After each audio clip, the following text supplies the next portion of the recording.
Hi, I want to ask you a question.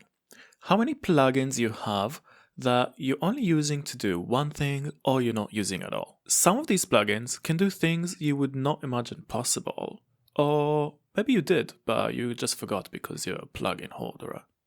So FabFilter Saturn is the perfect example because most of the producers I know have the plugin, but how many of you actually know what it can do? So in this video, I want to show you 5 things FabFilter Saturn can do that goes way beyond just saturating sounds. So today, I'm working on this beat.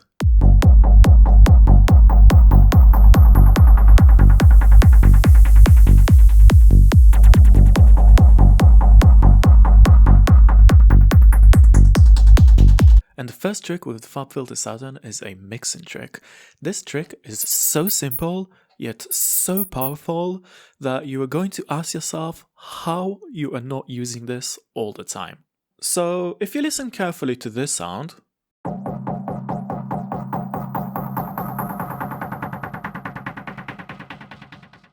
you'll hear that the low mid frequencies are a little bit muddy and the high mid frequencies can be a lot more powerful. Let's create a band and solo the low mid frequencies.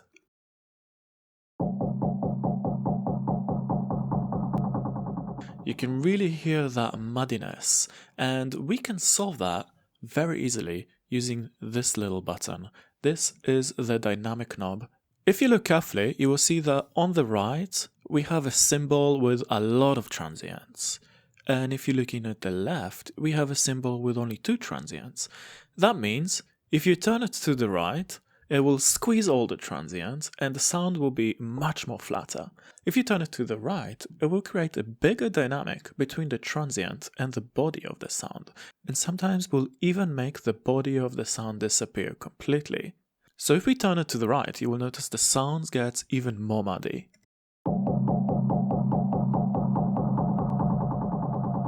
But notice what happens if you turn it to the left. Now the muddiness has disappeared.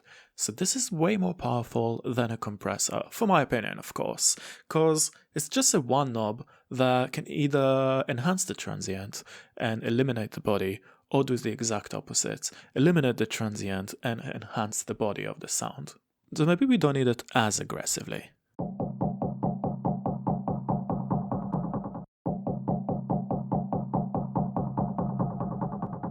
So next let's solo the high mid frequencies.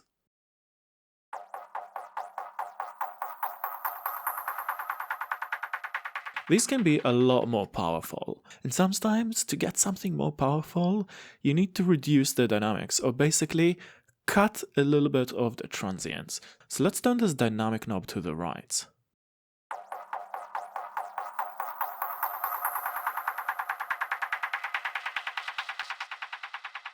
Before it sounded like this.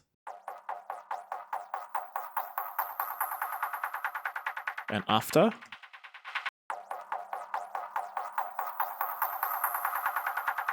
so much powerful. Let's listen to both of them together.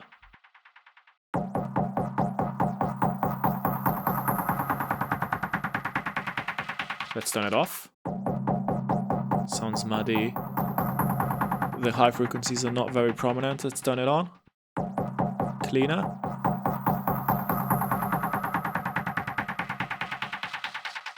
Nice. If you want to learn my full process of mixing a track, including building most of the elements from scratch, including the kick and bass, percussions, and leads, then check out this QR code. It will be somewhere on the screen, and that will lead you to my course Into the Mix, where you will learn techniques like this and many more. So, back to the video. So technique number 2 and 3 is purely sound design. But first of all, I need to create some interesting fills. If we're listening to the track, you will notice that it misses a little bit of drum fills. Here.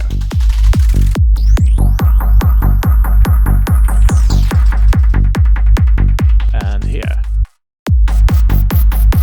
So, in order to do that, I will drag my percussion tempo rack This is from my Audio Alchemist collection. It's a collection of 13 audio effect tracks and 3 instrument tracks. 2 of them I'm using in this video, which you can also buy using the barcode somewhere on the screen. So, what is the percussion tempo rack? It's basically an arpeggiator, a random device, and a sampler, and it generates insane percussion loops and fills. So it comes with 35 samples, but I want to use samples which are similar to this percussion that we already have in this track.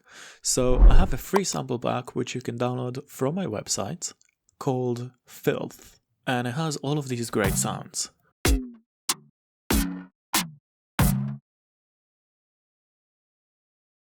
Let's drag them all into here. This is called the zone. First thing, make sure they're all highlighted. Right-click on the green line here and distribute ranges equally, so they're all distributed throughout the piano keyboard. The next important thing is, while all of the percussions are still highlighted, go to the sustain mode and change it to either this or this. So if I increase the decay a little bit and I increase the pitch, you will notice how they all loop.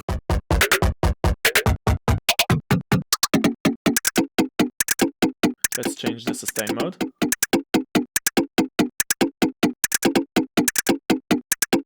No, they don't loop.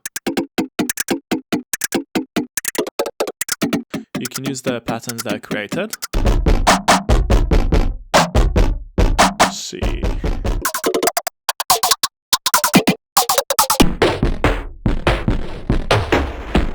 You can play with the patterns and create some random ones as well.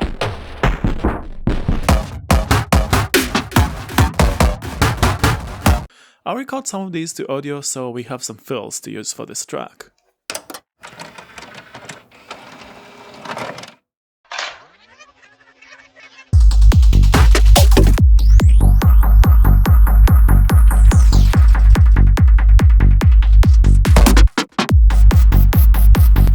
So I created these, but they don't sound interesting enough, so I want to use FabFilter Saturn to make them sound so much more interesting. Okay, so let's first of all change the mode from tape to smudge. This will simply smudge the transient of the sound, make it sound grainy and floaty and a little bit weird. Let's have a listen.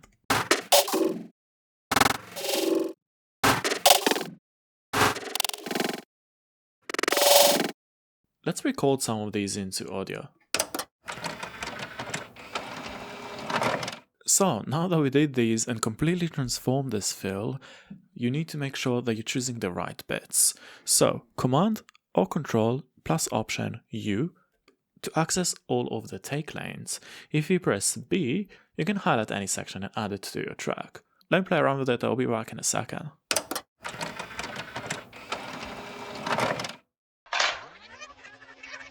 So now, from having this, we have this. This fill is so much more interesting. For the next fill, this one, I want to do something a little bit different. So, let's go to the same FabFilter Saturn, turn it on, and let's delete the automation that we had before. This time, we will change the mode back to tube. We can use any of the tube or any of the tape, it doesn't really matter. What we want to play with is the frequency and the feedback. So let's open the automation lane by clicking on A on the keyboard. Let's increase the feedback to around 70%. Let's have a listen in solo. Doesn't sound particularly good. Now we need to automate the frequency. So let's try to turn the frequency from high to low, something like this. This is sounding already much more interesting. Maybe we don't need that much of feedback, so maybe let's turn it to 65. This fill is already sounding much more interesting than this. Maybe we can do something like this.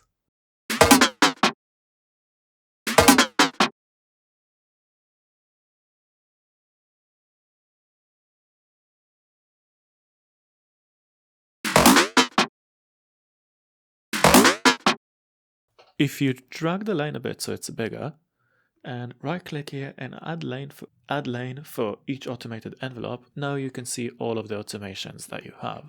So let's reduce a little bit of the feedback.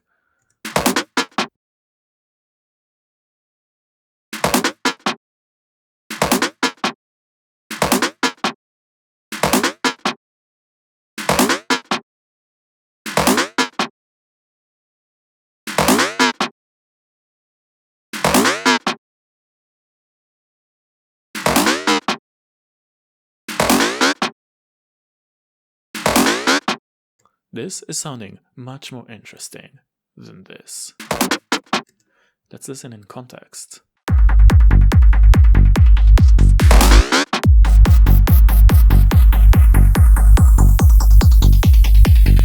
We need to add a little bit of a filter there because it's sounding quite harsh.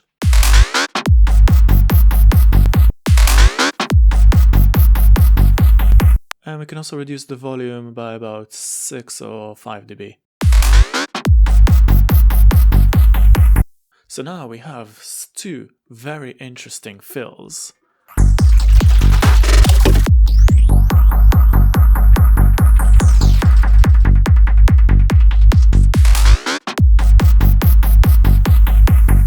This is absolutely sick. Love these two techniques and you can play around with it so much. I would highly recommend that you go and practice this straight after this video, because if you don't go and practice it straight away, then it would not get ingrained in your mind and this technique will get lost. So technique number 4 is also purely sound design. So I don't know if you notice, but there is this little bit of white noise in this track.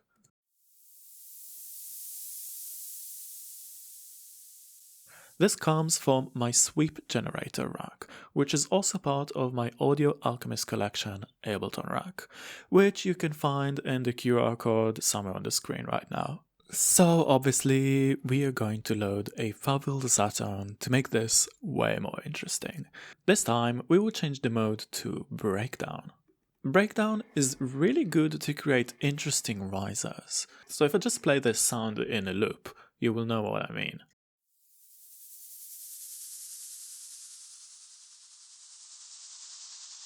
Notice the pitching down effect.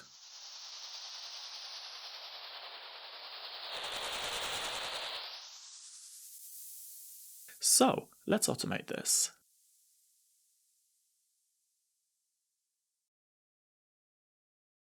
And let's play it with context.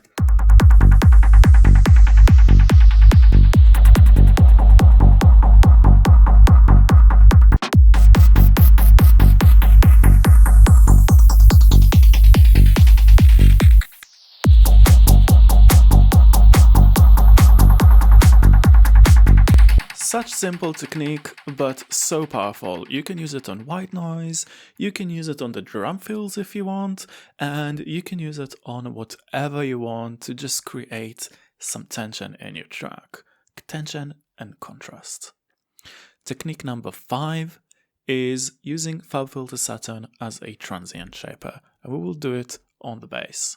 So I don't know if you noticed or not, this bass is formed out of a kick and 2 different types of bass. The plucky sound is not that powerful. It's kind of a little bit toned down. Still sounding really nice, but we can perhaps play a little bit with the transient. So, FabFilter Saturn, and to make the bass cut through the mix a little bit more, I like to use the destroy mode. This is obviously way too much. So let's add a band around 300 Hz. Yeah, 350, something like that. So we will disable band number 1. We don't want anything to affect our sub-frequencies. Let's head to band number 2 and let's have a listen again. Already sounding a little bit better, but this effect is a bit too emphasized. So you need to be really precise here and go to between 8 to 12 on the drive. Let's try to put it on 12 or 11. Before and after. just adding that little bit of glossiness around the sound. And we could probably, to make this sound even a little bit better, add a little bit of a reverb on top of that. That will make it sound really nice.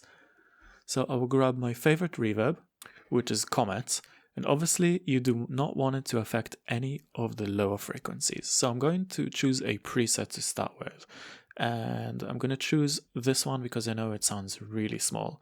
Go to the low damp and reduce it by about 50%. Now the reverb would not affect any of the lower frequencies. And to prove to you that this reverb doesn't affect any of the sub frequencies and doesn't mess up with the phase of the bass, let's look at the scope. So let's solo this part and I will turn off the reverb.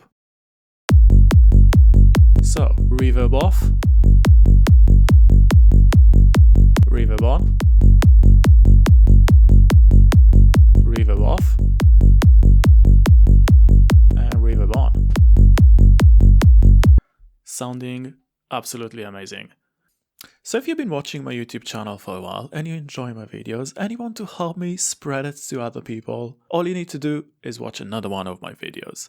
As first of all, you will learn some really cool techniques. But second, it would tell the YouTube algorithm that you like my channel because you watch more than one video, and it's more likely to recommend my videos to more people with similar interests. So, see you in the next video, yeah?